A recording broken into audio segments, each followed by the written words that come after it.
Welcome back, everybody, into Bill's Chat. I am Josh McCarty. With me, as always, is Luka. Luka, how you doing tonight? Doing fantastic. Look at us back at it behind the mics. We're regularly rolling here. We talked about where we get into at the end of last episode. It's draft season, Josh. Anytime we're sitting to record at this time of the year, I'm always excited because as it's well documented at this point in time, we love this season. We love this part of the season. We love everything about it. And I know you had already talked to me, behind the scenes about what we're going to be discussing today a little bit, not in full, but I love your comment and I shared it with you because there is something special about the position group and everything else we're going to round out today in today's episode. So excited.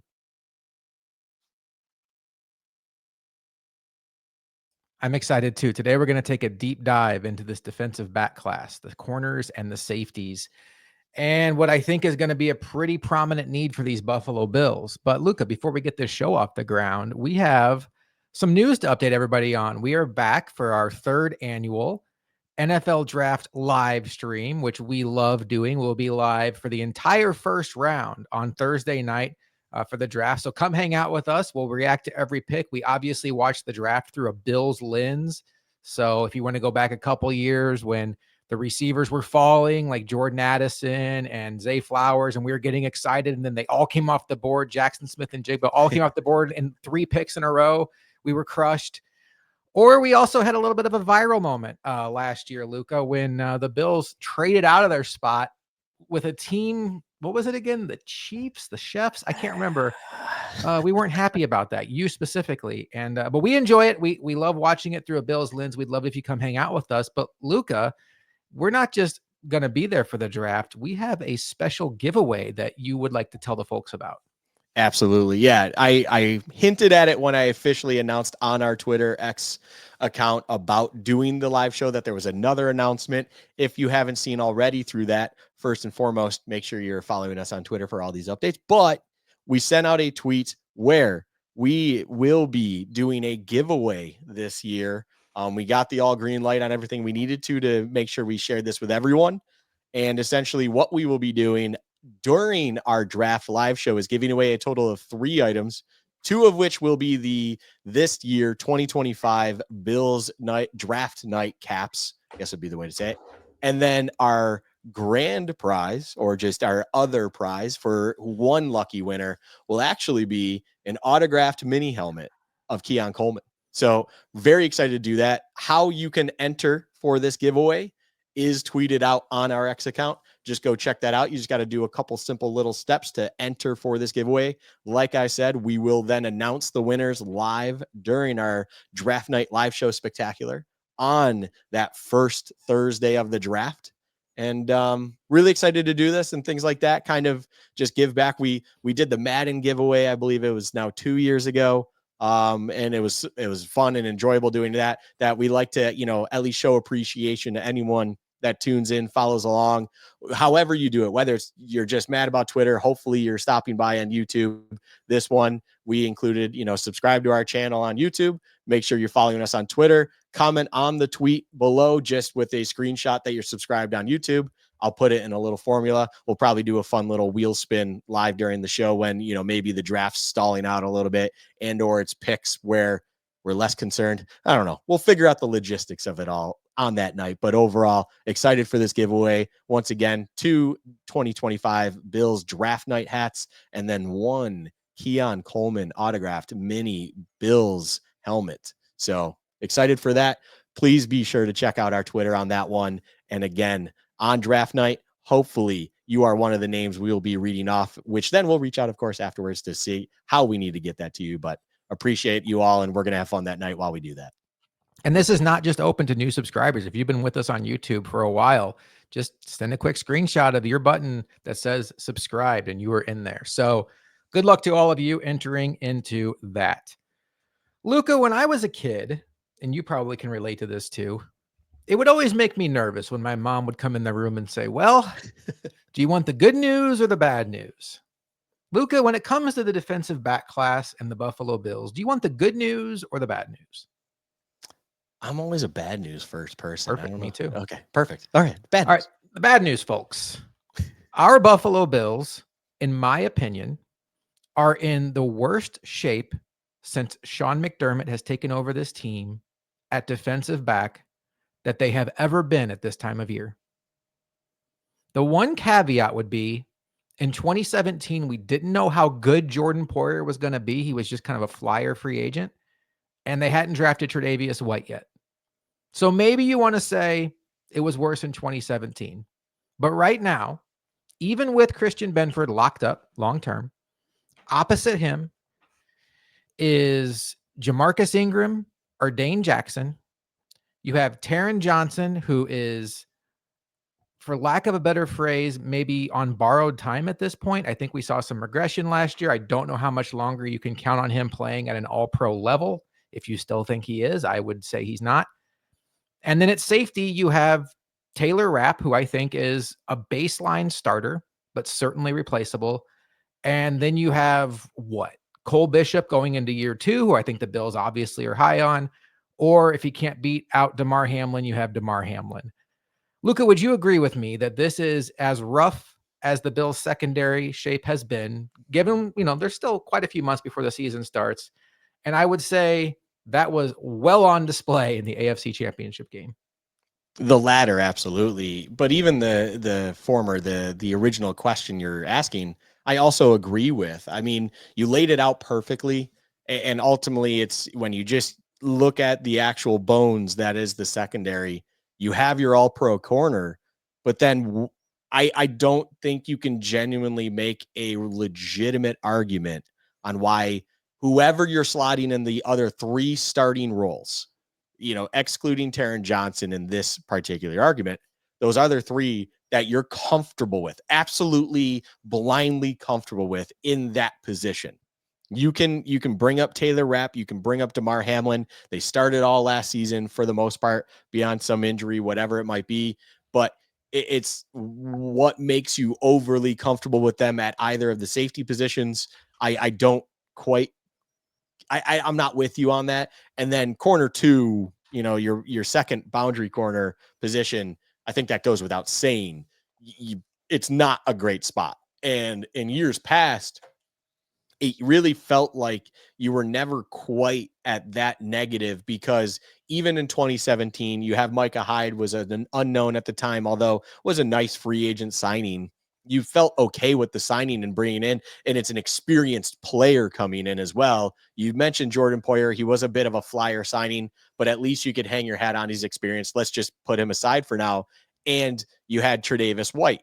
It's like you have at least these other things that match up where if you compared that year to this, it's similar, but I think it's this year is even lesser going into the draft right now, where there's true uncertainty everywhere beyond Christian Benford. And even in Christian Benford's case, you always have that one little thing where you're like, it does feel like he struggles to stay healthy most of the time. The great part about Christian Benford is you don't even have to worry about, let's say, the contract situation looming over him. Of course, we all talked, or you and I talked about it last week, but we all know about it at this point. He's extended for time being. He's good. He's locked up. He's locking up receivers as he's locked up in the Bills organization. That's great. But you still want to see him play a full season without anything really coming up. Minor knocks, things like that. No one ever stays 100% for an NFL season. That's known and everything's fine there. But can we avoid that thing that might cause you to miss substantial time, whether it's a week, 2 weeks, or just big moments in the playoffs? There's nothing you can do about it, but the reality is that's what happened. And it's like, can we not have that issue where now we can at least trust that your availability will be solid and sound there at your corner 1 position?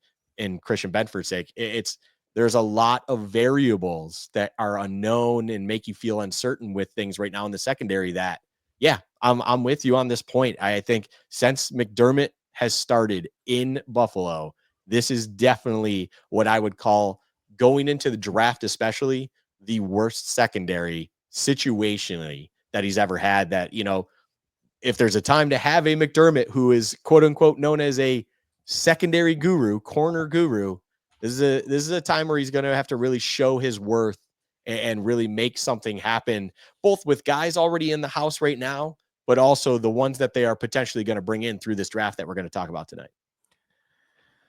That is the bad news. And I think, it's not anything that anybody wants to be super excited about. But I will tell you that the good news is if you're ever needing a draft class to fill multiple holes, I think we might have that draft class right here, right now, particularly with what the Bills look for in defensive backs, and particularly with where the Bills pick and where some of these guys could be slotting in the draft. I will say one other thing. We did the defensive line show last week, and we talked about how I think common thought is the Bills' primary first need is a defensive lineman.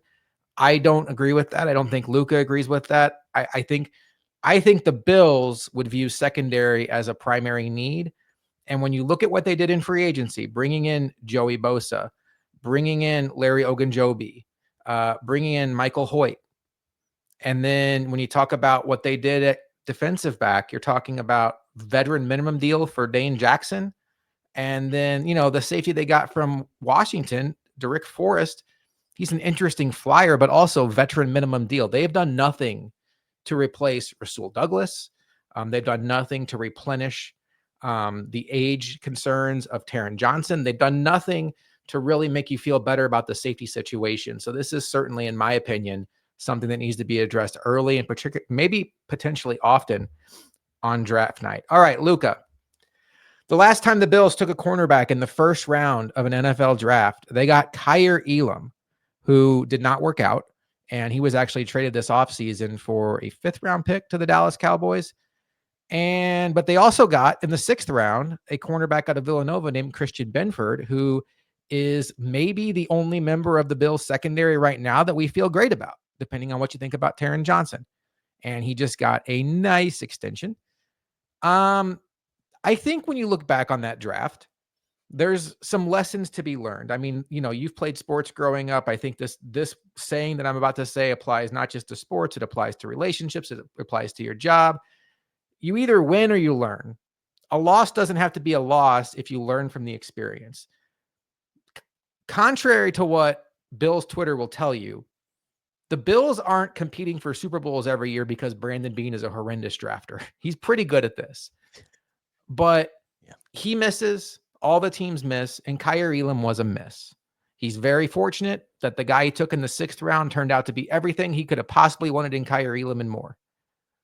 What lessons do you think the Bills learned or should have learned from what went wrong with the draft pick of Kaiir Elam? And if you want to also compound that with backing it up with taking Christian Benford, what lessons can the Bills take from that? I really think the primary lesson of that experience was we were sitting here doing draft prep, looking at the Bills roster and feeling the same way or similar way, not necessarily of where they were. We had at the time Micah Hyde, Jordan Poyer, things like that. You were more comfortable with the secondary as a whole unit, but you understood that there was a concern at corner. There was a concern at secondary that you needed to draft for and fill those needs. It felt like corner was the absolute play in that draft. And now we're sitting here where we feel like it's a little bit more broad in the whole secondary as in its entirety, but it's similar in nature, and that being that. And what was learned from that experience was that told the Bills in that previous draft when they ended up with Kaiir Elam, moving up a couple spots to get him, if I recall correctly, and then also having kind of an insurance thing that you felt like even at the time was just a depth practice squad. We like some of his measurables, whatever it might be. You bring him in, see what we got. Turns out we actually found a huge diamond in the rough. What you learn is if you are putting that positional need very high on your board, which it was at the time, it doesn't hurt to take multiple swings at whatever that is. Because as you pointed out, being missed on Kaiir Elam, and it's not uncommon for GMs to miss. It's obviously a lot easier to miss later in the first round than it is earlier in the first round. So it's harder to evaluate those GMs if they're still employed that keep picking in the top 5, top 10 compared to these guys like a Brandon Beane who are never picking before picks 24, 25. It's not apples to apples there. The draft changes a lot. There's a lot less gold there at the late first round that you need to, you got to do your job well, and you're not going to hit on every one. but they understood at least that the positional need was very much there, was highest priority. And then they looked at their board, evaluated as the draft progressed. And eventually they found a guy that they were high on, I imagine, or they liked certain things about, and they made sure they took that over anything else that could have been there. Maybe it wasn't even the highest player on their board, but they made sure they double dipped. And because of that, they were able to get something that succeeded there. Because if you imagine that they looked at it in the opposite, where it's like, hey, we got this first round corner. That's going to be our guy. We're going to live with that. Let's figure out everything else not corner related, and didn't end up taking Christian Benford. And we're then still sitting in this exact position without Christian Benford. We would be in deep shit. Like there's no other way to say it. You can't sugarcoat that. We'd be in deep shit right now. And I think that's something that I love, that being McDermott, the front office, they understand the draft. You do not draft for immediate need, but positional need and value does have a significant impact on decision making that you should have, not necessarily earlier on in the draft, but it should carry more weight later on in the draft. Because if you're looking at one position group being less, obviously in this case, the secondary, and you understand how thin you are, it sure doesn't hurt to take some swings later on when the difference between, let's say, corner number 36 on the board versus defensive tackle number 28 or offensive tackle number 30, whatever the debate is, it's like, hey, our offensive line feels like it's in a good spot. When you start getting to injuries where you might need to depend on a 6th round pick, you're probably in deep shit anyway. So let's not think that that matters. Defensive line, as you said, we put a little bit more of an investment on experience to bring there. It's like our positional need right now, value wise, is defensive back. We're going to take a swing on this guy because we need to have more bodies in the house. And maybe we strike gold for the future off of this positional need. I think that's the exact lesson they learned from that draft. And I love you saying, it's like, hey, you either win or you learn. You're not losing in that sake if you at least learn and understand where a failure point occurred and don't make that same mistake. Now, we talk about, just a little caveat on top of that, like, it's not like I'm sitting here saying you can't fail again and pick another Kaiir Elam. Like, you can't do that. It's like, it will potentially happen. It's you don't know until you know. That's how the draft works. Draft is all projection. You're all just going off of intangibles and things like that you hope once you bring them in and you can take that ball of clay and mold it into what you need. That's what they thought they had with Kaiir Elam. But what you learn from that and what you need to do again, essentially, is not put all the eggs in that basket. And like you did previously, understand that position may find its way elsewhere. And therefore you had some other guys that you viewed at the time as developmental and just need to figure out, get them in house, see if we like them because of a couple things. And it turns out that they actually were the answer all the time, or, the whole way through. And you're able to at least, quote unquote, luck out with that, even at that failure point. And you built in kind of this insurance policy because of that. And if you genuinely believe that corner and defensive back is really that weakest part of this roster, both now and in the future, that should be where you're taking your swings and trying to go for it, not necessarily just in the early rounds, but even in those later picks, if you're starting to match it up with everything else, because the value alone for that position is greater to you than maybe all the others. And some of those swings that you mentioned, they can really turn out for you. The two best defensive backs the Bills feel good about right now, that we feel good about, Taron Johnson and Christian Benford, were day 3 picks. And we didn't, at the time they were taken, we were probably like, oh, who's that guy? And now we know who those guys are. And they've both been compensated very well and been a part of some very important Bills teams. I would say one lesson that the Bills should take from this is, I felt like, and maybe they're in the same situation this year, they really left themselves to the point where they almost had to take a cornerback in that draft. And Brandon Beane has done a good job in most drafts trying not to go into any draft with a definite need, where if I don't come away with this player, I can't really line up and play football. That's why I actually believe, Luka, if I had to bet money, I would bet that before draft day, Rasul Douglas will be a Bill again. I just feel like that's where it's going to trend. I don't think Brandon Beane wants to be in a position where he's threatened the entire night with Dane Jackson being his starting cornerback, because that can lead you to a sense of, I have to trade up. The Bills traded up for Kaiir Elam when the other cornerbacks went off the board, and Brandon Beane said he was the last cornerback they had rated in that range. The other thing I will say, and it's hard to do because these are all amateur prospects, they all have warts. Kaiir Elam's warts were he never played zone coverage, and he was very grabby in man coverage. And so not only did you have this guy who was 21 years old coming out of the draft that had to learn an NFL scheme, he had never played zone before, or he'd played zone, but he never excelled at zone before. He had to learn that, and also had bad habits built in that you had to coach out of him. My dad was in the Marines, and he said that they always told him that they'd rather have somebody that's never shot a gun before versus somebody that's shot a gun but been shooting it the wrong way. Maybe that's not a great analogy, but you get the idea. It's like I'd rather have somebody with a clean slate versus somebody that's got built-in bad habits. And that's where someone like Tariq Woolen was like this mold of clay that we both wanted the Bills to take in the first round, by the way. But he didn't have the bad habits that Kaiir Elam had. And when you have bad habits, it's almost like you have further to go to get to the good side versus the no habits. So maybe those are some things that the Bills will look at. But one other thing from Bills history I want to get to before we start rolling on this show. In 2021, the Bills surprised everybody when they took Greg Rousseau in the first round. That wasn't the surprise. And then backed it up in the second round by taking Boogie Basham at the exact same position. I'm not telling you, Luka, that I think the Bills' first two picks are going to be defensive backs. That would be different because Rousseau and Basham were actually not just defensive linemen. They were both edges. I do believe there is a very good chance that the Bills' first three picks, they have 2 second rounds, 1 first round. I think where the value is in this draft with what the Bills need and where they could really infuse some talent on their defense and on their roster in general, I think there is a very good chance that 2 out of their first 3 picks are defensive backs. What say you? I understand it.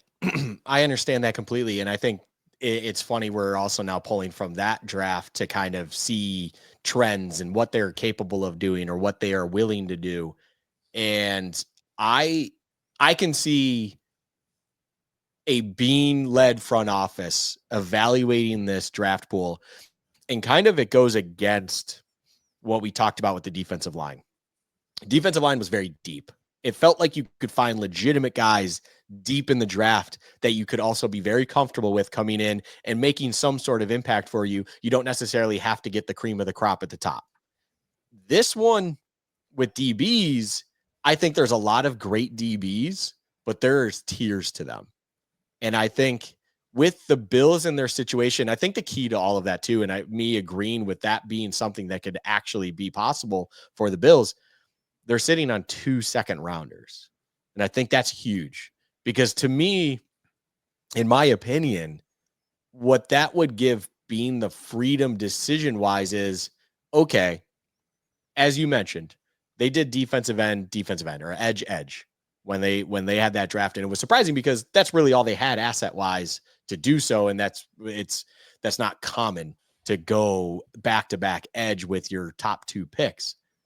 They at least have that one to play with where they might have the tier 1, let's say it ends with, I don't know, your Siobhan Revell Jr. That's your tier 1. That's where you're comfortable with in the first round.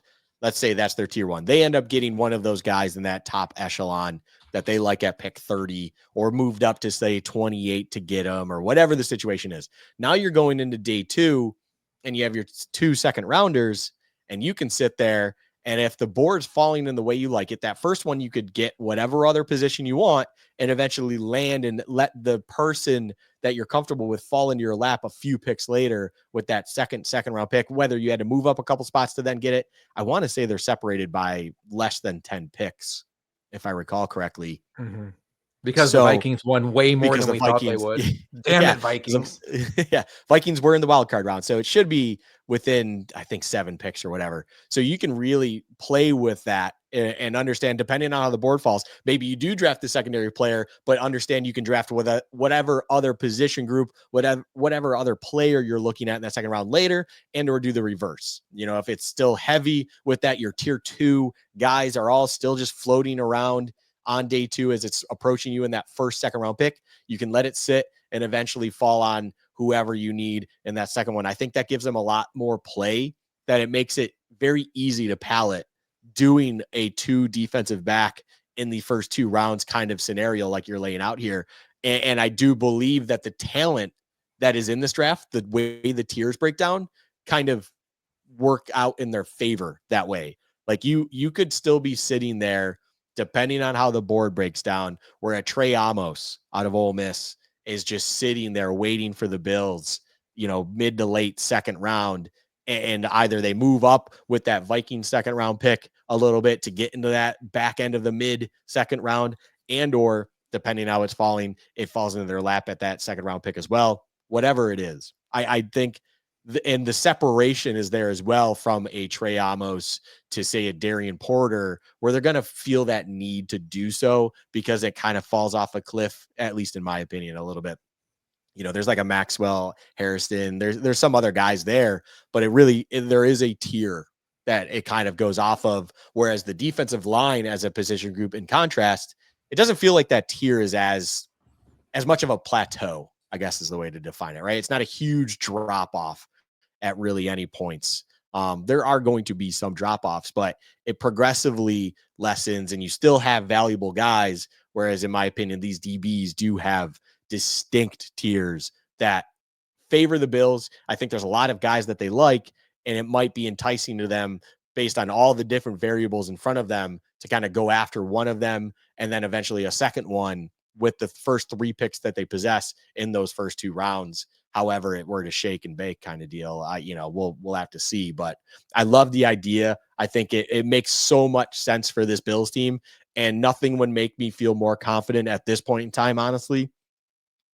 Say your scenario where they signed Rasul Douglas, that might move the needle a little bit for me in comfort. But overall, if we came out of the draft with, say, 2 of these DBs, we'll get into the names. I just don't want to start dropping names at this point in time because we want to talk about the individuals themselves. But if they come out with 2 of these names in the first 3 picks, aka 2 rounds, I would be ecstatic.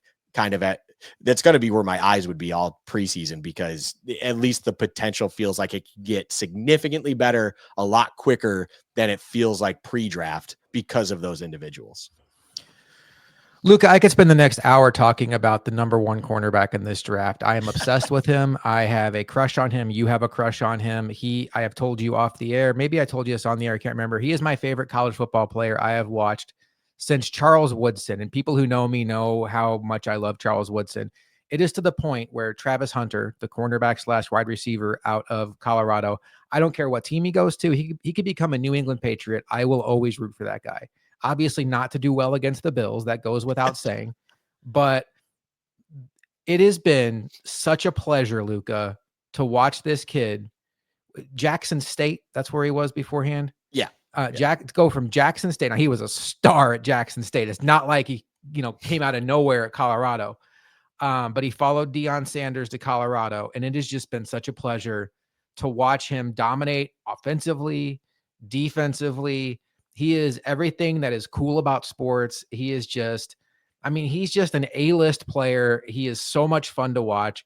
And there is next to zero chance that he is going to be anywhere within sneezing distance of the Bills on draft night. So it doesn't give us any reason to talk about him other than the fact that we both enjoy gushing about him. I took my 60 seconds, you take yours, and then we'll move on to more realistic candidates. I don't even have to take 60 seconds. Travis Hunter's the best player in the draft. Mm-hmm. I know some people want to put Genty in that conversation, deservingly so. But realistically, simply put, Travis Hunter special. And I just simply put it this way. Every time I hear anyone talk about, is he better at corner or wide receiver? That conversation drives me nuts, because he is as dynamic as you would like in both positions for a first round graded talent. Mm-hmm. That why are you not on a rookie deal just figuring out a way. You don't have to have him out on the field 100% of snaps, both sides, but figure out a way to make it work. And in this BS you hear about, oh, well, he can't be in both meeting rooms all week. Figure it out. This isn't 1990s football where this is my system, you need to conform to it. It's no, we're in 2025. Technology is phenomenal. You can figure out a way to make this special gem of a talent. Figure it out. He's clearly smart enough to do it even at a collegiate level, at a very high end level.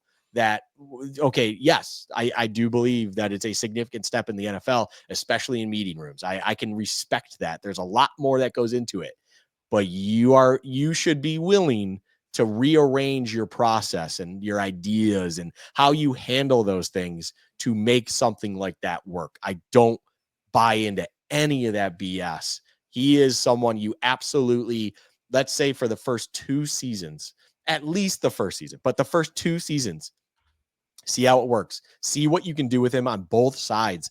And then eventually, if it really feels like, let's say as a corner, he's suffering a little bit, but he's still excelling as a receiver, fine. Lean into it as a receiver, have him go there. That's where the money is too. Although, I mean, there's money on both sides, so it really doesn't matter that wise financially.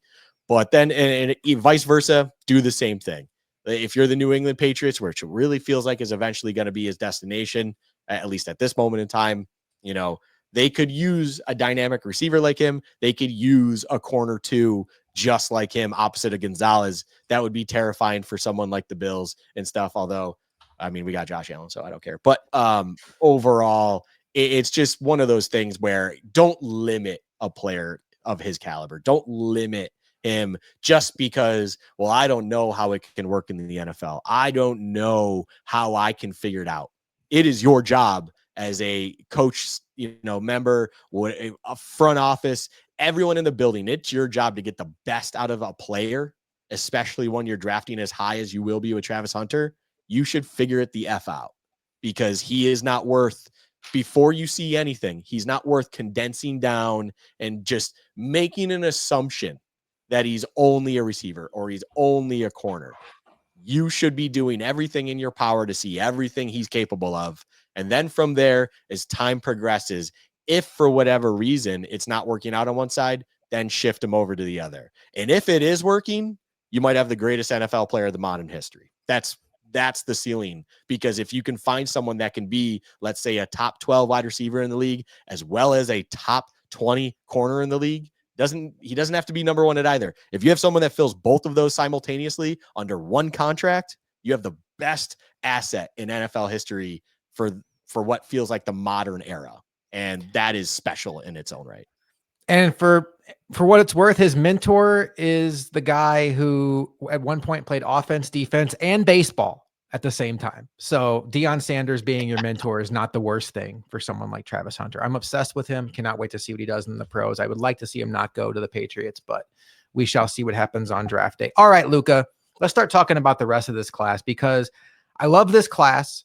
I'm going to let you start off first, because I know there's a player that you are obsessed with. I do think it's going to be a challenging conversation for people who maybe still think very highly of Taron Johnson. We obviously are big Taron Johnson's fans, but Jahdae Barron out of Texas. Not even gonna set him up with a preview. What is it about him that fascinates you so much, particularly through a Bills lens? Modern defensive football is someone that needs to be match zone capable, matchup heaven, utility, everything that I'm mentioning here, willing to do whatever he needs to do to maximize whatever he's being asked of at the highest of levels. And if there is a guy who is known as a utility for one of the best defenses in college football that outshined a lot of the other individuals around him, it was Jahdae Barron out of Texas. Jahdae Barron was, go back to the college football playoff, go back to the Peach Bowl. Not that I want to relive it at all, but go back to the Peach Bowl. Jahdae Barron was the most frustrating guy across from my beloved Arizona State Sun Devils, because on one hand, I'm sitting here going, this guy is Taron Johnson, but better. And I love him so much, and I want him to be playing for my team at the next level. But if he could stop being that player right now, as he's absolutely shutting down everything for the Sun Devils, that would be very appreciated because it was a problem. He could play. He was even lining up at outside corner and just locking shit down. And that was a problem. And then he'd come into the slot and lock that shit down and blow up the box as well, which if you know about Arizona State, they kind of lived in between the tackles because of that one guy who was eaten out of the backfield, Cam Scadaboo. So that was a problem. And then, oh, by the way, do you need him to play deep safe? Because he can do that for you too. And he does it at a very high level across the board. It's incredible. Now he lives inside the numbers primarily. That is where he will be in the NFL. He will be that nickel corner, deep safety, wherever it fits for whatever is needed. But I say it like that, and I don't put a role on him. You see him on some sites listed as a corner, some sites listed as a DB. I saw one place randomly list him as a safety. I don't think that's appropriate. I think he's more corner anyways. But it's valid because you can even watch other tape where he excelled. I mean, when he played Georgia, both times he popped. He plays the high end guys, and there's always something, Josh, about those players that in the big games when all of a sudden they're showing up the most. There's a reason for it. They're just built for those times, and it brings their best, and that's what you need in the NFL.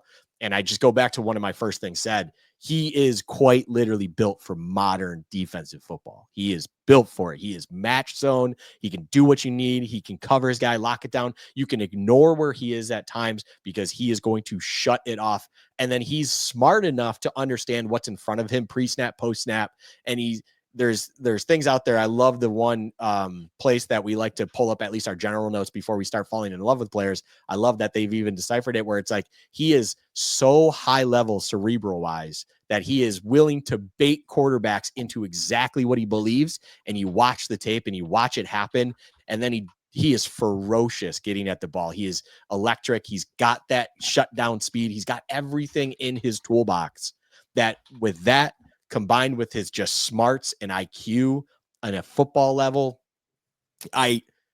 if Jahdae Barron is sitting there at pick 25 and I'm Brandon Beane, I am Brandon Beane, I am calling every GM sitting in front of me going, what would it take to move up to pick 25? What would it take to move up to pick 26? How do I do not let it fall any further. This is a piece that you can use now, even with still a functional Taron Johnson. But in all reality, in my opinion, because of something I saw even against ASU, I mean, the ASU game alone, the Peach Bowl alone, I was like, this guy's standing in the box at will. And he's doing the dirty work against a Cam Scadaboo, the guy who led the league or led the country other than Ashton Jeanty, who led in everything, of course, from running back perspective. He was second in yards after contact, and the yards after contact was at one point in the season greater than his total yards because contact was happening behind the line of scrimmage too damn much. And overall, this guy's shutting that down inside the box. It's like this guy, he checks all the boxes. This guy is incredible. This guy knows what he's doing. His IQ is high. His athleticism is great. I mean, he's listed at 5'11", and I've seen one individual say, might be a little undersized. 5'11" is not what I would go undersized with at a DB size, especially when he's still clocking in at close to 200 pounds and he's running a sub 4.40. Like this guy is fine and he's willing to do everything and he does it at an extremely high level. I cannot gush over a guy in this draft more than Jahdae Barron. He is, I mean, I'm giving my stamp already. He is my draft crush. I don't care. It's like Derek Stingley. In that draft, he was my certified draft crush of that class. It's like Jahdae Barron. I find it extremely hard to believe he's going to fail in the NFL. And it would only be better for him to be a Buffalo Bill because he feels like a match made in heaven at the right time to figure it out. You can get your safety help. You can get your nickel help. You can do whatever you need to do with this guy. Bring him in, figure it out because he is special.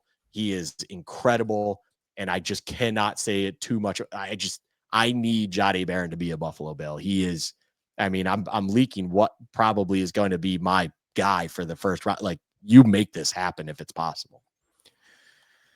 The year the Bills drafted Dalton Kincaid, that was 2023. There was a school of thought by people who covered the Bills. I know Joe Biscaglia was beating this drum that the Bills should draft Brian Branch. And the pushback against that was you still have Micah Hyde and Jordan Poyer on this team. Brian Branch, even as a rookie, is not going to come in and beat those guys out.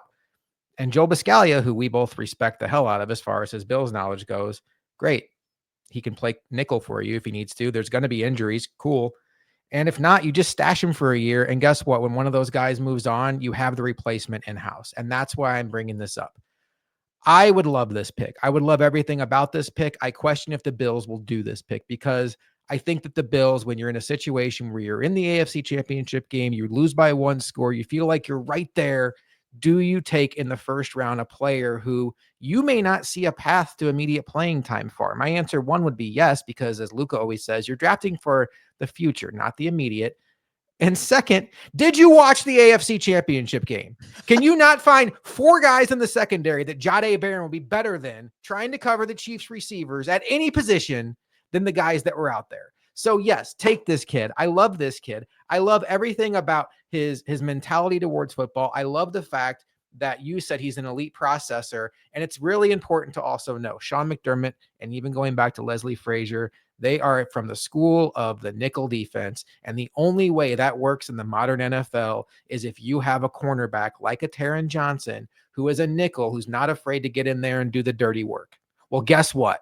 That's exactly what this kid is. He also excels at special teams. He also can come in and play dime linebacker if an injury happens to Matt Milano. There's a lot of ways for this kid to help you out year one. If you want to have him focused on nickel, I would understand this. You draft him. He's a guy you spent in the first round, and you're like, you know what? We don't want to confuse him by cross-training him. It'd be cool to get him on the field right now as a boundary corner or as a safety. But no, we see him as like a future all-pro slot corner. We're going to make him Taron Johnson's understudy. Our goal is by 2026, he's our starting slot corner. But right now, he's going to be an ace on special teams. And, if Matt Milano gets hurt, maybe he's our dime linebacker just to get him used to NFL reps. I could get on board with that. I would think that realistically, the Bills would find a position for this kid with Dane Jackson starting right now. But all in all, I would love everything about this pick. I don't know if the Bills will do it, but it's one of those like, man, I would be so impressed if they did, Luka, because it's not only about the immediate, it's about the vision for the future. And give me this kid for the next 10 years. Yeah, I mean, and the final point of it all too is, if you want to get so caught up, for anyone else out there, if they want to get so caught up on the immediate future, and it's like, I don't know if it makes sense for the Bills because they have another way that would make sense to them to make this work. If that's where you're at, I mean, if proof is in the pudding, and you want to go to like the Kaiir Elam situation, you reflect back on a lesson to be learned, pulling back from what we discussed earlier. You never would have a Kaiir Elam active on game day unless you just had too many injuries at boundary corner, because that's where he was fixed. That's where he needed to be. Jahdae Barron is a guy who you just referenced perfectly and said it perfectly. It's like he can be active on games day one because he is versatile. He can be your Cam Lewis. He can be your Jamarcus Ingram. He can be that because you can put him at boundary corner. You can put him at nickel. You can put him as a dime linebacker. You can put him at safety. He plays special teams. It's like this guy does everything. He is absolutely great for everything. I understand for the people and the thought that it doesn't necessarily make sense for the Bills to do it. And I can see a world where they don't. I'm with that train of thought. I get it. It's not like I'm saying it would be crazy not to do it, although I'm kind of also saying it's crazy not to do it. Where I just can't understand. I've seen some individuals or just the train of thought being out there of, they don't trust rookies to the point where that wouldn't be something they would necessarily want to do. It's like special is special. And when you have something like this, and as you said, you always are drafting for the future. But if you're so caught up on immediate need because the secondary is thin, why in the world would you draft, other boundary corners that you're really hoping to be that opposite of Christian Benford guy who can step up if Benford continues to have these little knocks here and there, and just why do that whole song and dance again when you have this special dude right here that, as you said, you can eventually turn into the next Taron Johnson. You could maybe turn into your next safety after Damar Hamlin. You can do whatever you need to do with him that you're comfortable with. And even in the immediate, he can be available to do it all if you need to. It's not like he's inexperienced. He's inexperienced at an NFL level, of course, but he's done this kind of thing, this song and dance in college at the highest level you could possibly ask. Texas is not your East Carolina. It's not your North Dakota State. You're doing it for Texas on a top tier college defense. And you're the dog, you're the guy, you're the utility, you're the defensive weapon, we'll call it. Like, this is, to me, the player in a vacuum is meant to be active on Bills game days. And week one, Josh, it's Bills at Dolphins. And Jahdae Barron's sitting there being your Cam Lewis replacement. And I feel 5 times better about it because I know this guy's ceiling is 5 times greater than Cam Lewis's ceiling. As great as Cam Lewis is, it's like, no, this guy is right up here, out of frame. You can't even see my hand right now if you're watching, because that's Jahdae Barron. And if he goes on the field, let's say, whether it's injury or just rest, and all of a sudden pops, maybe that would open up the eyes of everyone else and be like, okay, hey, Taryn, you might need to rotate out a little bit more because you keep getting banged up. We need this guy out there a little bit more. And I look, if that's the reality you have to be in year one, even, great, because we all know watching this defense without a Taron Johnson out there and you having to rely on a Cam Lewis or Jamarcus Ingram in that spot, you see that dip. Let's just get the guy that even in the immediate can already fill that role. Why don't we? I want it to happen. I'm going to be hammering this home for the rest of draft season. And we'll start with Jahdae Barron in this scenario. The Bills have 2 second-round picks, one of which they got from the Stephon Diggs trade. Right now, that looks like tremendous value because he unfortunately had an injury last season. When you look at the draft value charts, Luka, if the Bills wanted to make a move up the board and they used that second-round pick they got from the Minnesota Vikings, they could legitimately, based on the draft value chart you look at, get above 20, get like 19, 18, 17 in that range. Do you love Jahdae Barron enough? You're going to answer me before I finish this sentence, I think. Do you love him enough to say, take our first and second? We still have a second with the other one. Is he worth it in your mind to go up to pick 17, 18 and take? Yes. It's not even a thought. Okay. Not Jahdae Barron. In general, do you think the Bills, as they are presently constructed, would have the appetite to be aggressive in this draft and go up and get somebody? Because we kind of know where they're at. I think they have a defined need at boundary cornerback. We both agree they have a defined need for just a dude in the secondary. Like, we'll figure it out. That's where the Jahdae Barron is. Do you think Brandon Beane's going to approach this draft from a quantity perspective, or do you think he's going to be like, I was one drive away from going to the Super Bowl? As cool as it'd be to sit back at 30 and take like the 5th defensive lineman on our board or the 5th cornerback, no, I'm going to go up and take Will Johnson because he's falling because people are concerned about his 2024 tape. Or I'm going to go up and take Jahdae Barron because he's falling because teams aren't sure what to do with him in the NFL, which good luck. I'm starting to talk myself into the fact that Brandon Beane might get more aggressive than a lot of people have thought on draft day. I can absolutely see it. I think this is the first time, with just going off the top of my head, that I think he's had the arsenal to do so. Mm-hmm. That's since the Josh Allen draft, really. Yeah, since the Josh Allen draft. And obviously you're drafting Josh Allen for a reason. It's a very different circumstance. I mean, take everything. You're drafting franchise. Like you have to do it. So that's a little bit of an outlier. So we'll just exclude that. And it's like, this is the first time he's really had the luxury of having that second round pick that is substantial enough to do what you're discussing here. And I'm in the same camp as you. I believe that we could see that swing. Everyone wanted it last year for Brian Thomas Jr. By everyone, I mean me, and there were others too, of course. But you wanted to see it with Brian Thomas Jr. We will, the jury's still out on Keon Coleman. We saw enough to still be okay with him, but we also saw Brian Thomas Jr. was pretty good. That might even be one of those additional lessons, Josh, where, yeah, you see what just happened by not taking that swing and instead going with the conservative approach. Now that you finally have a arsenal in your pocket, the assets in your pocket enough to do something. Yeah, if Will Johnson and Jahdae Barron are sitting there falling and you're sitting there just like, I had Will Johnson at 10. How is he still sitting here at 14, 15? I had Jahdae Barron at 22. How is he still sitting here? Or let's say 18 for this example. How is he still sitting here at 20? Like, and I at that point in time, from 30 to 20, do you really even need your second round pick? I don't know. I would assume you most likely do, but overall, the conversation obviously is using that second round pick or first second round pick, however you want to look at it. Move up the slots you need to go, just make that big swing play. Yes, for Will Johnson and Jahdae Barron, do it. Signed, sealed, delivered. You can't process that trade quick enough. Do not relive.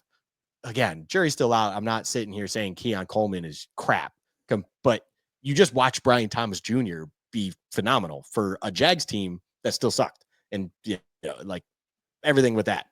Don't relive that if you have the ability to take that big swing finally at another position of need that also can fulfill the position of the future you need to fill the gap of. Like, this isn't just because you need it this season. This is because you need it for the foreseeable future starting this season. And if you have the ability to get a day one impact guy, like we're saying here, Will Johnson and Jahdae Barron is the two. Look, Travis Hunter's not in this conversation. We've already gone over that. Will Johnson and Jahdae Barron, you should be absolutely okay doing it, especially considering you have those 2-2s. Let's talk about Will Johnson. You made an interesting comp off the air, maybe not player to player, but situation to situation, to your former draft crush, Derek Stingley. And where you were coming from with that was he had tremendous film in 2023, outstanding, had a dip in 2024. I know the theory out there is 2023, Michigan's competing for a national championship. He's all in. 2024, it's evident very early in the season that Michigan is not competing for anything meaningful at all. To the tone of like when they beat Ohio State, it was like shocked the world, even though they're on a winning streak against Ohio State. Will Johnson, Luka, I think of all the players in this draft, not including Travis Hunter, I would say even including Jahdae Barron, I think Will Johnson reads to me like the Buffalo Billiest player in this draft, especially when you factor in the glaring need they have at a cornerback opposite Christian Benford. And when you look at the fact that he brings size, he's got physicality, he's got ball skills. He doesn't have tremendous long speed, but he's not slow. I think that's an important distinction. And I will raise my hand and say, for many years, I have been obsessed with speed at cornerback. I think it's important. Speed is always a great tiebreaker. Speed, you're never going to hurt yourself being fast, but there's so much more to football than being fast. And when you have the instincts of a Will Johnson, I think that he can overcome some of that. Tre'Davious White was not fast, but he has elite foot quickness, which allows him to change direction at a very quick rate. And I just think that he is a perfect boundary cornerback for a Sean McDermott system where he's fast enough to play man coverage if they want to, but otherwise he's like just fine on his side of the field playing match coverage, which you've mentioned multiple times. Let's talk about that for a second. In 2025, even the teams that play man coverage, they're still playing a lot of match principles where it's like, I got him, but I also have to know the route concepts that this team runs tendency wise because I have him. But if a certain route combination comes at me, I'm going to pass him off and take him. It's like zone with some man built in. So that's really what you see a lot of in the NFL. I think that's another thing that kind of overloaded Kaiir Elam. This kid's not going to struggle with it. I would love Jahdae Barron. I think Jahdae Barron, I don't even know if I want to say this. I love Will Johnson too. I would absolutely trade up for him as well, Will Johnson. And 15, 16, 17, if he starts to fall because people are nervous about his 2024 tape, I could see him being a player that the Bills absolutely love. What do you think about that? I think Will Johnson's a McDermott corner. Like he checks all the boxes you want, very high IQ. I mean, a McDermott corner, you have to be incredibly football smart while also just having, I like the way you call it, foot quickness. You have to have that ability to react on instinct quicker than your average DB, your average guy. There's a lot of fast corners that don't excel because they don't have that IQ to match with it. And I'm not saying that they're not smart, but they don't have the football IQ to go with it, that it's almost like their feet are moving before their brain even fully process what they're seeing, because they're just so trained at a high level to understand what's going on in front of them, or, or around them. And Will Johnson absolutely has that. I did mention it to you off air. It does feel like that Stingley situation. And in my point to that comp of this is where it did have that dip. It's like, I don't care about the dip. I already saw him at his highest level. And at his highest level, it is like, holy shit. This guy is shut down, knows everything that's going on around him. The IQ is through the roof, willing tackler even at times, run defending and understanding where to actually attack gaps and whatnot when needed. It is there. He is just a phenomenal talent that he feels like the perfect representation of what you need now in a new age DB. You don't just have your traditional boundary corners anymore, that really it's like, hey, one-on-one man, just you have him at all times. We'll worry about the rest. That's not a new thing. Like you mentioned, the match concepts and everything, like that is your new age. And Will Johnson excels in that format. And that feels like something that this defense could absolutely love.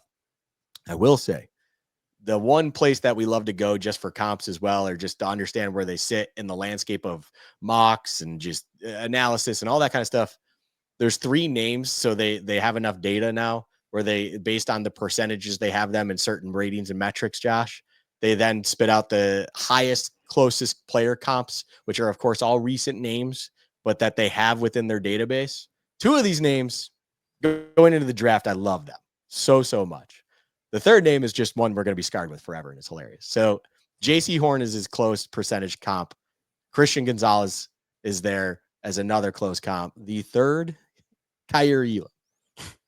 Don't understand that one because I don't see the same player in Will Johnson to Kaiir Elam, but I just find it funny. I will say the Christian Gonzalez comp is one that I love. There is a lot of similarity, I feel like, when I was going from Gonzo to Will Johnson. It just feels like they both play at a similar cerebral level. Gonzo, though, to me is a little bit more of your true man corner comparatively. But overall, they had the same thing where it wasn't necessarily that they were true one-line speed, but the ability to get to the place they needed to was almost in front of already their high IQ, that they're just always disrupting things. They're always understanding what's in front of them, and they can shut you down that way because of it. So I do love that one a lot. I think that is very valid, but I mean, realistically, yeah, Will Johnson and Jahdae Barron. So I mentioned the tiers of this draft class in the DB realm.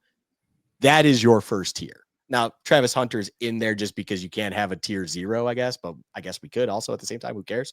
So Will Johnson, Jahdae Barron are above the rest. They are clear guys that it's like first round grade. Obviously, they are the ones you should be willing to move up for.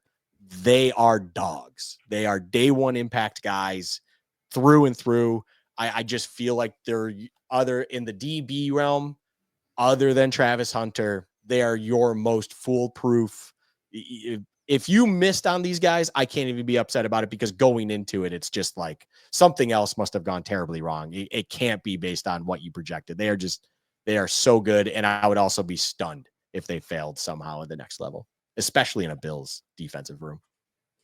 That's the key too, is how many, Kaiir Elam aside, how many defensive backs has Sean McDermott gotten the absolute most out of? So we've talked about what we think are the blue chippers in this draft. Yeah. Let's talk about some guys that if the Bills don't move up, that could fall to them at 30 and could really kind of scratch their itch. There's one guy I want to bring up here that there's some warts here, but there's also a reason why he's fallen to 30. And I'm going to probably butcher his name, Siobhan Ravel out of East Carolina. So right off the bat, one wart is he played at East Carolina. So that's just not the same thing as playing at Texas or playing at Michigan. You're not playing the same level of competition. He also is coming off of an ACL injury. that ACL injury is why he would be available to the Bills at pick 30. He has very good size. I just had it on my screen. He is 6'3", 193. I heard one podcast say that they comped him to like the third Cromartie brother, Dominic Rogers Cromartie, Antonio Cromartie. Like he's like the third Cromartie brother. He's got very good ball skills. He's a very good athlete. But there is a concern about one, ACL injury recovery, two, bigger leap from small school. Granted, Christian Benford came in from Villanova and started the first game of the season for the Bills against the Super Bowl champions who had Matt Stafford throwing passes to Cooper Kupp. But, he's a special player. Not everybody can have that. But that would be a concern. But I think when you're talking about pick 30, Luka, this to me is the kind of player that's not too hard to talk yourself into. I think where you get with him, though, is there more to his game than the sexy attributes? I think yes. I think this guy does bring a lot to the table and is fundamentally sound and isn't just like this ball of clay of athleticism that hasn't been refined yet. I don't think he's plug and play like Will Johnson, obviously. That's why you're getting him at 30 and not 10. But I do think for a guy that the Bills could get at 30, especially in this draft class, that would make a lot of sense to me if that's where the Bills went. It would. I mean, I do believe that taking a guy like him would be much more on the, measurables and just the simple nature of they really feel like one, you have to trust the medical analysis that you have had of this player. I would certainly hope that that's happened if they're even considering him on their board in the first round. But overall, you have to trust that and that, everything checks out there. And then you cannot get past those measurables because they are all elite tier level measurables that if you even feel parts of his game are rough or just not quite there, whether it's that he's, I have seen some things which also puts a little red flag in my head of like, is grabby when he loses leverage and kind of starts getting separated from or loses his man initially off the line. That just has, I feel like we've mentioned this guy enough. It has Kaiir Elam vibes. PTSD. Yeah, where it's like, okay, that was a similar knock to him and it seemed to be something he wasn't able to curb. That's one individual, right? You can't just get caught up on that. Maybe that individual was just not able to be coached out of it, and this one would. Siobhan would be able to be coached out of that. You never know. But I have no problem. It's something you just said before we went into this. How many DBs and corners have come into a McDermott system and somehow not gotten the best out of themselves? I mean, there's too much evidence of the positive that you can't get caught up on the miss once in a while. Everyone misses. There are just certain times where a relationship of whatever capacity, professional, personal, whatever it is, it just doesn't work out for whatever unknown reason. It just happens. There's no perfect world that we live in. And realistically, you had your miss with Kaiir Elam. Why would you live and say, okay, Siobhan could also be that? He could easily be that perfect thing that you thought you could have had with Tariq Woolen that didn't work out because of his measurable. It's like, boom, this is going to work out. I'm not comparing him apples to Tariq Woolen. I'm just saying it's in the vibe of if you think he has a lot of stuff to work on when it comes to his technique and all of that, but he's got all the measurables in the world. His athleticism is clearly there. And you trust also just the caveat in this case with the medical, you should absolutely feel comfortable with a guy like that at pick 30 sitting in your lap. How you doing? Keep it moving. This is a great pick. I don't see anything wrong. I'm not going to be sitting there on draft night hearing Siobhan Revel Jr. or Ravel Jr. being called out as the Bills pick at 30 and be upset about it. I would trust that they did all the due diligence they needed to ahead of time to make that work. And I would be very excited to get McDermott's hands on him and truly see if he can get the best out of him, because evidence has shown us that that is very much more likely than not. And if you can get the best out of a 6'2", 4'4", lengthy corner, that sounds phenomenal to me, opposite of Christian Benford. Thank you very much. Yeah, especially when there's a realistic chance that you're going to be seeing the Bengals in the playoffs at some point with Jamar Chase and those guys. Luka, I know you're always really big on whether or not a player was a top 30 visitor. Ryan Talbot from New York Upstate, also of the Shout Buffalo podcast, reports 11 hours ago today that he was on a top 30 visit with the Bills. So, Oh. so far, only 2 defensive backs have been reported on top 30 visits with the Bills. The other one is Trey Amos, who I know is a fan, you're a fan of. So I know he was going to be mentioned shortly by you at some point. So why don't we go ahead and get into him? What do you like about him? And is he somebody you would consider at pick 30? This is another McDermott guy. This is like the first thing that really pops about Trey Amos is willing tackler and run defender.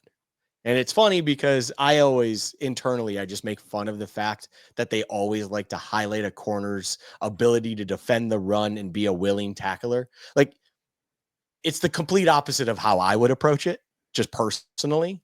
But they're sitting there getting successful corners left and right. And I'm just sitting here behind the mic of a podcast that you're listening to right now for a good Thank you for reason. listening, by the way. Yeah. So overall, I'm not going to say that how they process and evaluate these players is exactly wrong, but that is really truthfully the first thing that stands out about this guy. And that, of course, checks all the boxes in the world that the Bills like.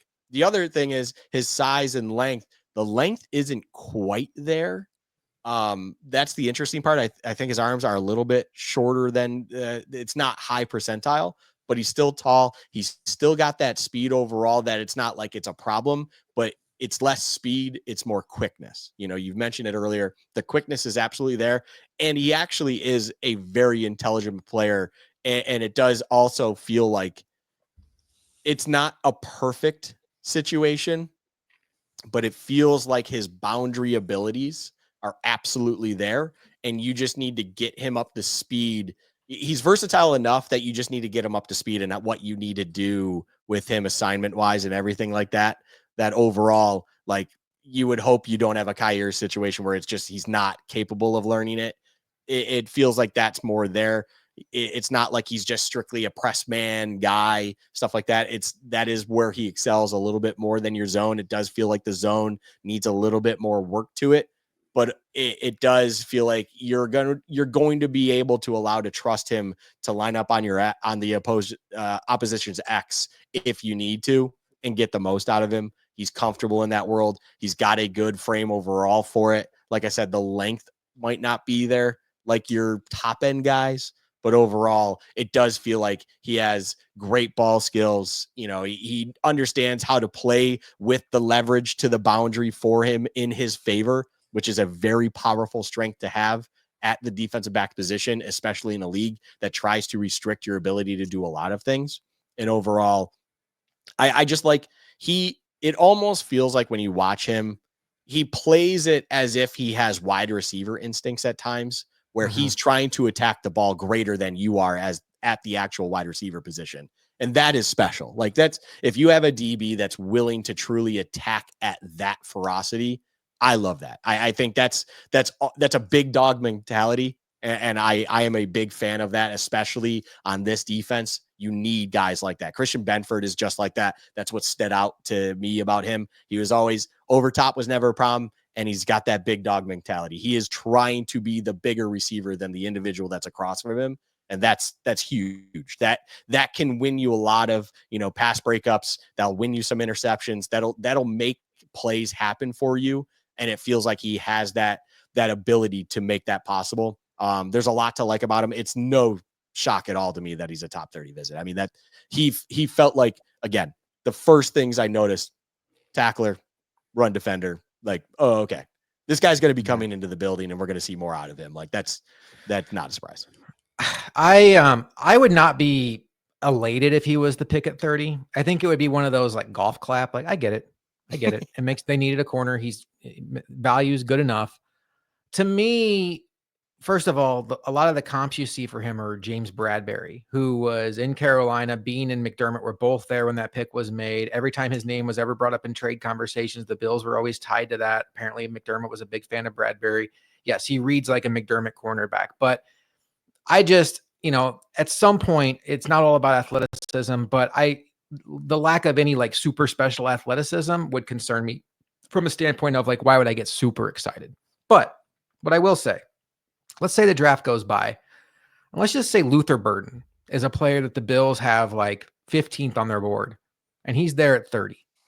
And they're like, you know what? Like, we need a cornerback, but we're drafting for the next 10 years. We have this kid rated as a top 15 pick in this draft. We're going to take Luther Burden.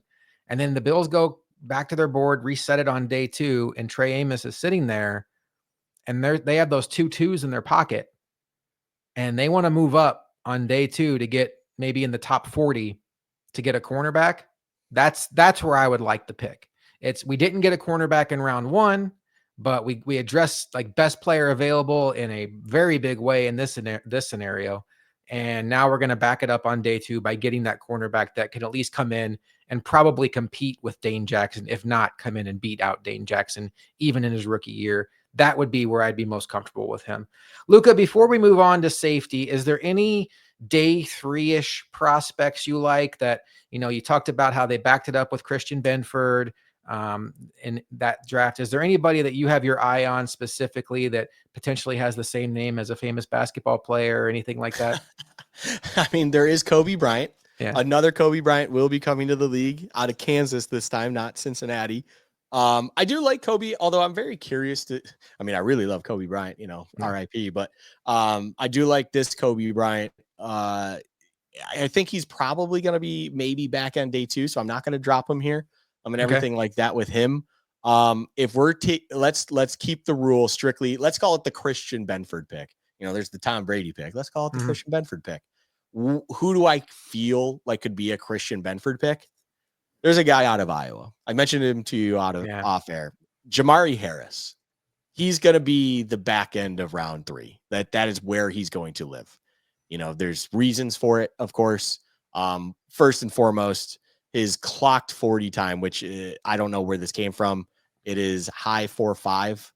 That's not great, of course, things like that. He doesn't exactly have crazy length in arms. He's just your casual 6 foot as someone sitting here, and that's clearly very far away from 6 foot.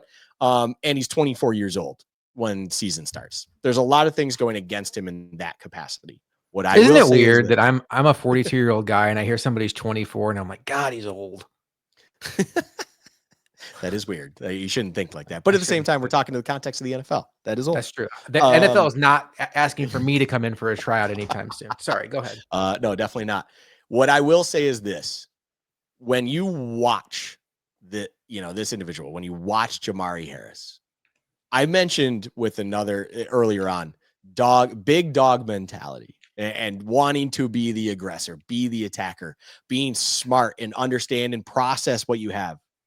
In everything I've seen about him and watching him as well, and kind of what I've noticed, natural ball hawk, just understands where the ball is at all times, wants to attack it, get to it, process, and he's also that high level process where he plays a lot quicker with his feet, understands what's in front of him, knows what he needs to be capable of.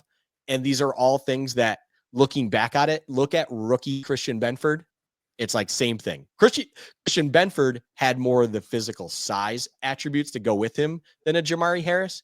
But overall, there is something about Jamari Harris that I cannot look past. And I will just say, it's going to be funny on that Saturday, sitting there just waiting to see if this guy's picked, because there's a reality. When you're projected as late as he is, he could easily not be picked. But he's definitely a name I will just throw out there as my Christian Benford pick that I'm like, I like a lot about him. I don't know, obviously, if the Bills like him, and we're talking about a day 3 guy. But overall, if all of a sudden magically something happened where it's like the Bills with pick, I don't even know what their day 3 picks are. Let's say 230. I don't know. But with 230, they pick Jamari Harris. I'll be like, hell yeah.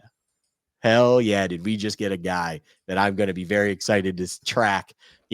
Realistically, look, let's be honest, probably practice squad, but let's see what happens with him. Let's see what he can do. And I would have a little bit of a sparkle when it comes to thinking about him. And, watching him in preseason game 1, I'll be like, I like that guy. I want to see him succeed. That would not be your reaction, by the way. Your reaction would immediately be to DM me and say, Josh, go back to our defensive back episode and clip out me talking about him and put it on social media immediately. That would be your reaction. And that's cool. I respect it. All right, Luka, let's move on to safety. I think the number 1 safety on most boards is Malachi Starks. And look, if you watch Georgia, every time they're on, he popped. I will tell you, even I don't think he's going to be a player that's even like within range of the Bills anyway. But he's not my favorite idea for the Bills at safety because I feel like he's much more of a box safety, and the Bills need somebody that can come in and really cover deep. I hope you're hoping that's Cole Bishop. That's not necessarily what he did in college at Utah, but you're hoping his athletic skill set can do that. And that's where you're even thinking like, could Malachi Starks transition to more of like a nickel corner role in the NFL, which I think he could and he'd be fine at. But there's other players in this draft that we've already talked about that I would put ahead of him, Barron, in that specific role. So we don't have to spend too much time on him. I don't think he's within their range. I don't know that it's a perfect scheme fit, but anything you want to add on Starks?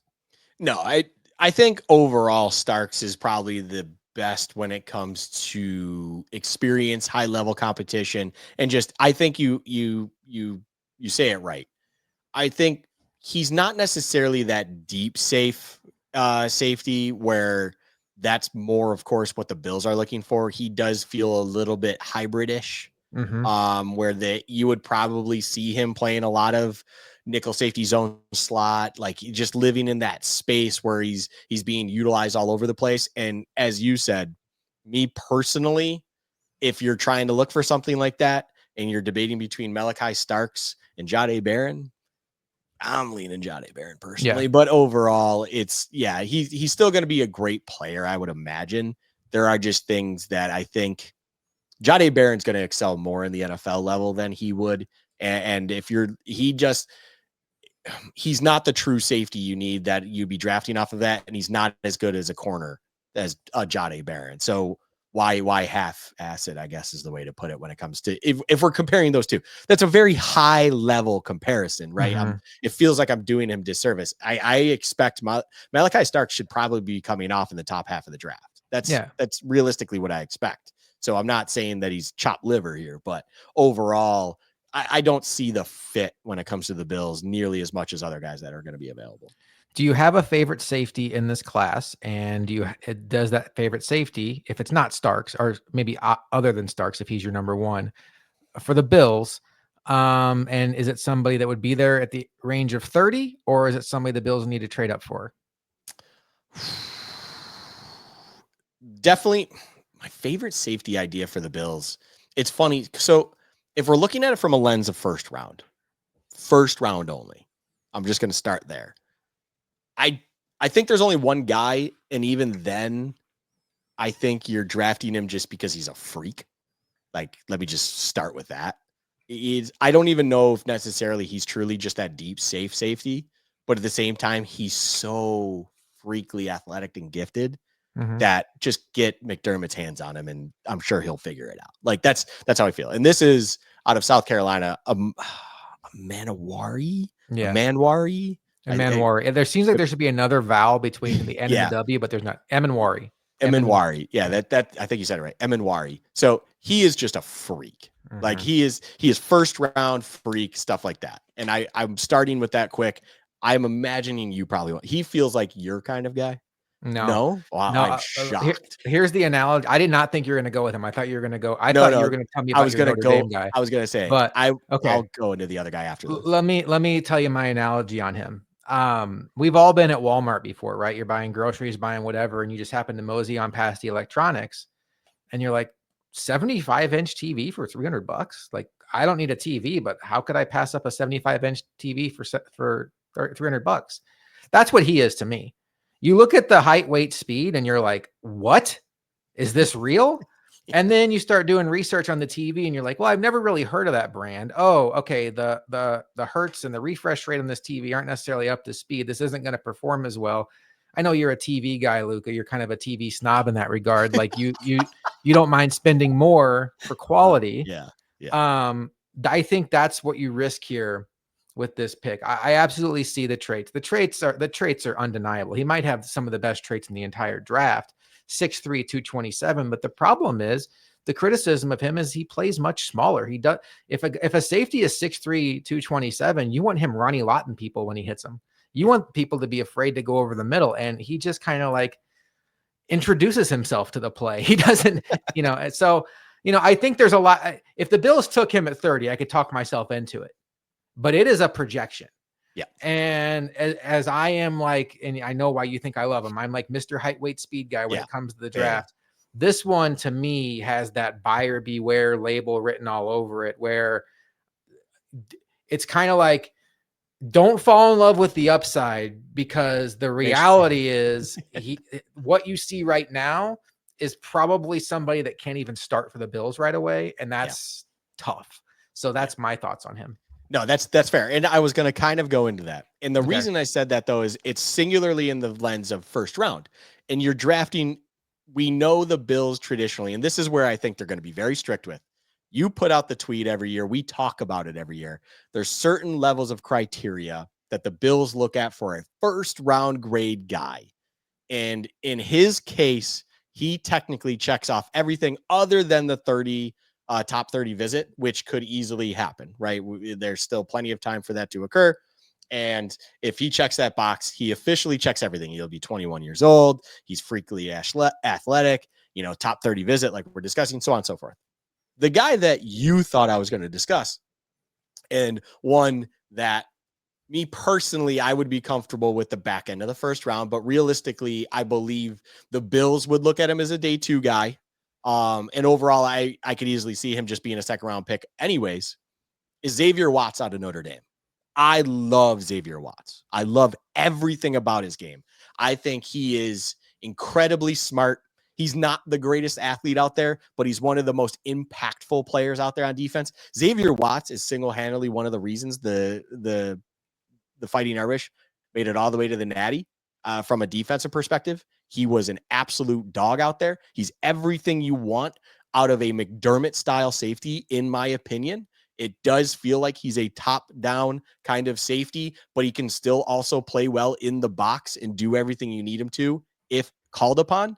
His strength is absolutely in zone coverage, deep half. What I will also add on this, the reason I don't see him as a first-round grade, especially in the Bills, he's 23 years old. Mm-hmm. And that's just too old for the Bills. It's Leonardo DiCaprio looking for a girlfriend. You're too old for me. I can't go with you. Sorry. Like, it's I know it feels terrible saying like that. It feels like that might be the same age range too that Leo's looking at. 24 is just too old. We're being very ageist right now. Yeah. But there's too much history to tell me that I can't use that as a legit piece of information to go, he is not a first round grade guy for the Bills. And that's unfortunate, but at the same time, it's a successful formula. You don't just all of a sudden magically have all these successful first round picks if you're not figuring it out by some formula. And that's the only reason, Josh, I didn't lead off with him. But I love the player. I love everything about him. I mean, my favorite thing, to put it simply, is a lot of these DBs we've talked about, you'll see that their quarterback, even the high end guys, their quarterback rating when targeted is around the 50s generally. His quarterback rating when targeted was a 35. Love that. Like, it is like this guy is just making things happen. It's not necessarily like he's the best athlete out there. He's not the biggest player out there. He's not, but he is hard to play against. And that's exactly what we need at safety. You need someone that just completely makes their life miserable on their side of the field. Like, you have to have that guy. And he came up and showed up every week, and he was clearly one of the biggest pieces to the Fighting Irish in Notre Dame in that defense, and everything about him is just phenomenal. That he's one I will just finish the point with, that you have this scenario where you picked elsewhere day 1, you figured that out, whatever, but you want to make sure when you reshuffle that board and you see Watts still available, that you're probably moving up in that top 5 of round 2, because that's exactly where a guy like him is probably going. And you have to get that. Who is the last Notre Dame player that the Bills have picked? I don't think they've picked one under Brandon Beane. No, I don't think they've gone Notre Dame under Brandon Beane. It's so funny. You know what I love about this conversation, not to get off track, but it's funny. Like, Notre Dame might be one of the few schools that you can have that conversation, and it's like you either love them or hate them, obviously, when it comes to watching them. But in the same regard, it does feel like there's a tendency of certain teams or organizations that love Notre Dame players, and then there's other ones that just clearly avoid them for whatever unknown reason. Like, it's just like, okay, that's your prerogative, I guess. Man, that's a good question. That's a good trivia question, Josh. Off-season question. Yeah, we'll have to get there. Maybe we'll do it on draft night. There you go. Yeah, on the holster. There you go. Okay, so in that scenario, imagine they get Will Johnson in round 1 and Watson in round 2, and Luka is just doing laps around his Oh house. yeah. Yeah, Oh like that's yeah. like secondary. Like we're gonna go back and rewatch that AFC Championship game because that is no longer the life we have to live. All right. We're almost on an hour and a half here, and safety is not as top heavy as corner. So No. I think maybe we can kind of just both name one or two more guys we really like. I did want to tell you, I do have a guy that I really like. I don't think this is like a deep sleeper. I think he's probably somebody that could go back end of day 2, maybe early day 3. But what I really like about him is he reminds me a lot of one of my favorite players from about 2 generations ago, Bob Sanders. Bob Sanders for the Colts was like the ultimate chess piece on that team. Now, the same thing I don't like about Bob Sanders is the same thing that this kid has working against him is That's where I thought that was he's going. he's so small for the position, but yet he plays so intense that being healthy is a massive problem. And Bob Sanders, when he was healthy, the Colts won a championship. Like he fixed their run defense by himself. This kid that I'm just going to tell the name here is Andrew Makuba from Texas. The way he plays is so intense. He's a smaller guy. PFF has him at 6'1", 190. I think he's in the 180s. Like, I think that's a generous 190. And that's a tough ask to ask somebody that's 180. I mean, it's my size out there playing safety. I would not want to have to tackle Derrick Henry in the hole. I wouldn't want to have to tackle James Cook in the hole for what it's worth. But he's a smaller guy. But every time he introduces himself to the play, he is flying in off the screen. And, there's an intensity there. And I'll just say it. I don't mean he's a bad guy off the field. I don't know anything about him off the field. The Bills can use a couple more assholes on defense.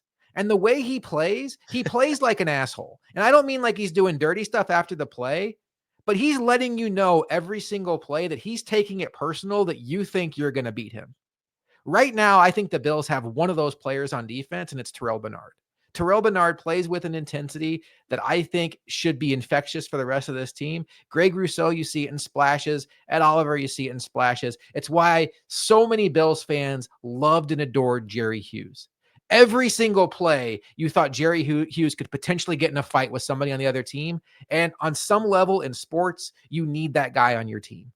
And the Bills just lack those guys. And this is the kind of guy that you could just see 3 or 4 times a season. He runs in, makes a massive hit, and then you got to pull both teams apart. And the Bills just need those guys. I think he's an exciting player. I don't know what the draft's going to look like. If the Bills only get one DB on day 1, he's going to be somebody that if he's still there on day 3, I am just the same thing I had with you and me when Tyreek Woolen was there on day 3. We're just texting back and forth. You were at a Sabres game. Like, what's going on with Woolen? Are the Bills going to get him? I could see me bothering you that I don't know if you crush on this guy as much as I do, but I could see myself being like, go get him. Infuse him in our defense and our locker room, please. It's funny. As soon as you said Bob Sanders, I knew where I was going. Internally, Yeah. I was frustrated because I was like, damn it. He's literally talking about the guy I was going to start with when I roll off a couple names. Cause he plays so much bigger than what he is. He is all over the place. Another guy who stood out a little bit in that wonderful game that I don't ever want to think about from New Year's Day this past New Year's. Yeah. It's just, if these guys end up being Bills, I'll forgive them. Let's just put it that way. If Jahdae Barron becomes a Bill, I'll easily forgive him. It's, if any Texas player becomes a Bill, I will forgive them. If that running back that stood out for the other team becomes a Bill, Luka's going to be out of control. Yeah, that's a little different. That's a whole different breed. Okay, I want to name a couple guys here, and these are going to be a little bit later than what you're referring to. The one though, it's funny because he's not even like a safety necessarily. This is just a guy that it's like, dude, this guy will make some plays early on, at least if he does it exactly like he did it at a small school of Tulane. If this guy does the same crap, we might have a dime linebacker one of these kinds of guys. And I don't care because he's going to be a late round pick. Mm-hmm. So you just take what you get at that point. Caleb Ransaw, one sweet ass name. For a guy that plays the way he does, it fits perfectly. Ransaw. Yeah. Boy, does he run, and he saws down people. That's like, I'm not kidding. He is, you want to talk about willing tackler, ferocious, downhill guy. just if you don't know who this guy is, which I'm assuming almost everyone listening does not know who this guy is, I highly suggest trying to find some tape on this guy. You will fall in love with him if you love physical football. But what I think is funny about a guy like him is it does feel like the Bills try to find guys who can be willing special team player, dogs kind of guys. And one of the thing you read and hear about with this guy left and right, it's the classic guy that people will be like, hey, just a day 3 guy just to pay attention to. Great on special teams. This guy. Like that's always what's said about him. Caleb Ransaw. And it's like everything you hear about him, athletic. I mean, 4'3", 340, 40-inch vertical, broad jump through the roof. Like, okay, he's athletic as all can be. He's not undersized. He's 5'11". It's not the tallest again, but not undersized. Bigger hands, so be it. Who cares?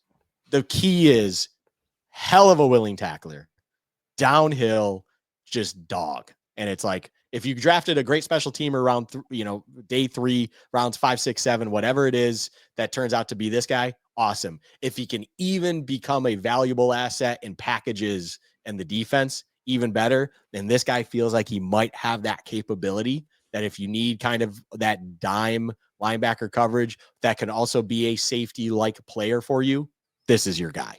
Like that is absolutely what it is. The other one I'm going to talk about is Malachi Moore. Malachi Moore is one that feels like he's being picked on because of his measurables. And I say that because all of them look underwhelming when you look at it. And that's the only thing I can think of that has him falling down as far as it feels like he's falling.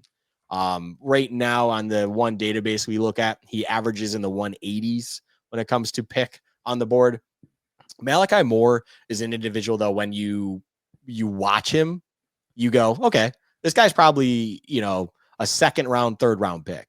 And then for whatever reason, it really feels like he's being day 3 for sure kind of guy. And again, I'm chalking that down to measurables because I genuinely think he's a very good player. I think his instincts are through the roof. You don't play and start on an Alabama secondary unless you're pretty damn good and smart. And he understands everything that's happening in front of him, that I feel like he is another guy you can watch later on in the draft if he were to come into the Bills facility that for whatever reason McDermott just has this thing that he can. I mean, I'm not calling him Micah Hyde because it doesn't remind me of Micah Hyde itself, but Micah Hyde was not like some freak athlete or anything like that. He was nothing truly, I'm not going to say not special, but like Micah Hyde isn't exactly a world beater when he was in Green Bay and then they brought him in. But I genuinely believe the best you could have ever seen Micah Hyde be was exactly what McDermott got him to be. And it feels like Malachi Moore has that vibe that you don't need to be the best athlete out there because McDermott's going to mold you into being the best player you can be and then put you in the best position to excel. And if you already have the IQ and everything else that needs to go along with that, you can be an exceptional player. And Malachi Moore really does feel like that guy that I could easily be very happy with a pick come day 3, if that's how it transpires, or even see them trade into the back end of day 2, right at the tail end of round 3, just to make sure they secure him because they've seen him falling there and they have fallen in love. I can absolutely see him being kind of that Bills style guy to fill a need if they need to. But realistically, it looks like for whatever reason right now, he's someone you could easily see going in round 4 or 5, even, wherever it is, and be picked. And I would love to see someone like him in the building with the Bills and McDermott. It's interesting. And Alabama did not have, I'm not flipping you off. Sorry. I'm just keeping something in my eye. Alabama did not have a great defense by their standards this year, but I do think there's a tendency with teams like Alabama and Georgia. When somebody doesn't have elite measurables on their defense, it's very easy to think, oh, they were just carried by the studs around them. And I'm with you. I think he's very technically sound. I think he's a good player, and I think he's going to have a long career in the NFL, whether it's as a backup or maybe somebody that ultimately develops into a starter. And that's where I want to end this show tonight. And maybe more so even with your pick of Caleb Ransaw. We talked about Christian Benford, who's kind of an outlier, who comes in, gets drafted in the 6th round, becomes a starting player. We talked about Taron Johnson, same thing, 4th round pick, starter instantly. That is not something that you can really count on, expect. But what we've seen time after time again with the Bills is if you can make your mark on special teams, you can hang around, albeit on the practice squad or the back end of the roster, long enough to carve out a role on defense. And I'll give you 3 names, defensive backs in particular: Saran Neal, Cam Lewis, and Jamarcus Ingram. These are 3 players that, in Cam Lewis and Jamarcus Ingram's situation, spent multiple years on the practice squad before they ever got a chance to be on the roster. And then when they got a chance to be on the back end of the roster, really stood out on special teams, which allowed them to compete for spots on the roster, get extended contracts, and become valuable depth pieces. That is exactly where I see a path for someone like a Caleb Ransaw. You mentioned the fact he could come in right away and be a dynamo special teams player. Yeah, great. Come in, make your mark on special teams, and that affords you the luxury of developing as, whether it's a safety, a cornerback, a big linebacker, whatever the Bills want to develop you as. If you can make yourself valuable now as somebody who gets a jersey on game day, and then you can also develop other skills, it may not be 2025. It probably won't. 2026 or 2027, this could be a very important player on the Bills defense that stayed in the pipeline because he made himself valuable in other areas. And that's the beauty of the draft, is those are the guys that have to find a way to carve out other roles to stay around long enough to develop, because you see teams just kind of flush in and flush out rounds 5, 6, and 7 players just because you're not helping us on game day. Let's go find somebody that can cover kicks, or let's go find somebody that can cover punts, or whatever, return punts. Like Daquan Hardy was a guy we were all excited about last year in training camp, and the Bills cast him aside because he had reliability issues on catching punts. And the Bills went out and got somebody else, and they were better off for it. But that's where I think a player like that really has a chance to shine. Luka, what are we doing next? That's a great question, because I feel like we're obviously doing it through a Bills lens. I don't think we need to talk about quarterbacks. I don't think there's anything else on the defense as well. You know, I think linebacker, it's really kind of underwhelming. And that's all that we have left to cover. Quarterback, we definitely don't need to. Yeah, we don't have to. I learned sign language, Luka. Oh, yeah. I think we're going with wide receivers. I think that's what we're doing. I didn't want to burden you. But yeah. Oh my God. We have a pretty strong bond. The hunter became the hunted. Okay. Oh my goodness. This guy's just ripping the dad jokes. Yeah, I don't think though I will say a caveat. We won't probably have time to do running backs on their own. But if there's a year to also include running backs and make sure we cover, next episode might be a longer one. Let's just put it that way. Because how about offensive skill, and we'll just understand that we're not going to take a tight end. Bingo. That's I think that offensive skill. We live on air, because running backs, I'm just going to caveat, as much as the wide receivers are, of course, 1, fun to talk about, and 2, there's a lot of them that we want to talk about. Running backs, if there's a class to really dive into and just understand the, let's call it, diverse nature of this class, and there's just obviously one I want to talk about a lot, we're going to get into it, because I think the Bills are also in an interesting place when it comes to the position. So it should be one we spend time on. James Cook is right now living in the book of how to let the world know that you're not happy you're not getting a contract extension. And he has gone with the publicly put his house on the market example. Yeah. I put a tweet out from our account. I know you co-sign with it. I usually try to, if I put things out there, hope that you co-sign. I was like, I am totally content with my team being the make a running back unhappy that we won't extend him team. And yes, great.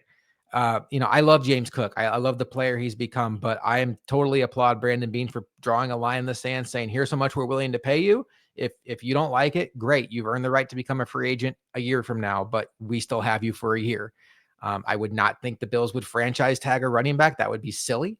So I would say that James Cook has 1 more year with the Bills, and he'll probably be gone, or they'll find a way to work it out. But right now, I wouldn't worry too much about some of the stuff going on in the media. It's typical leverage stuff going on. Maybe we'll see a training camp holdout. It is what it is, but it does not seem like a James Cook contract extension is imminent. But that would open up the possibility that the Bills, who still do have Ty Johnson on a 1-year deal, but he's getting older, and then Ray Davis, you could absolutely see them adding a running back to the pipeline. And this would be a great draft to do it, because there's a lot of depth in this class. So I'm excited to talk about that. And it's always a good thing to talk about receivers, Luka, because you and I, it doesn't matter what the team needs are. I can't think of any situation where the Bills have Josh Allen and they take a receiver in round 1 and you and I are like, why'd you do that? Like, we'd be like, we get it. Yeah. I don't care what the team needs are. Josh Allen weapon is always a top need. Oh my God, what a shame. We're giving Josh Allen more fun toys to have on the boundary. Oh no. Yeah, no. If you have a stalwart at quarterback and he is a guy, which I think we're there. I think Yeah. 17's it. Safe I to don't know. say. He did have that one award he just won where it What was that says again? I think it's the league MVP. When you have that guy, Mhm. it's like, okay, let's make sure his life is trying to be as easy as possible. Mhm. Let's do that. Now, first you protect him, of course, which I think the Bills have done a pretty good job with. Mhm. Now you get him the things to get the ball to. And it's Mhm. like, I think we can all agree you could do a little bit better in that department, but also you can never do too much in that department. Exactly. So that is the key of everything we're saying here. Get him more things. Support Josh Allen. He's supporting you already by signing deals that aren't even technically record breaking, at least when it comes to total dollars. Let's just support him with giving him assets and weapons and things Mhm. to continue to be that MVP level guy. You know, everybody eats is fun. It worked. You know what's even better than everybody eats? Having a dude who is so hungry that you just can't stop him from eating Yeah. constantly. Yes. Constantly. Remember how good that was? Right behind me, a picture of Diggs for a couple years. That was pretty cool. Those guys don't grow on trees. There is a guy in Mizzou, though, that kind of reminds some folks of a younger Diggs. We'll get into that and many other things next week on Bills Chat. For Luka, I am Josh McCarty. Happy draft season. Happy April. We will talk to you next time on Bills Chat.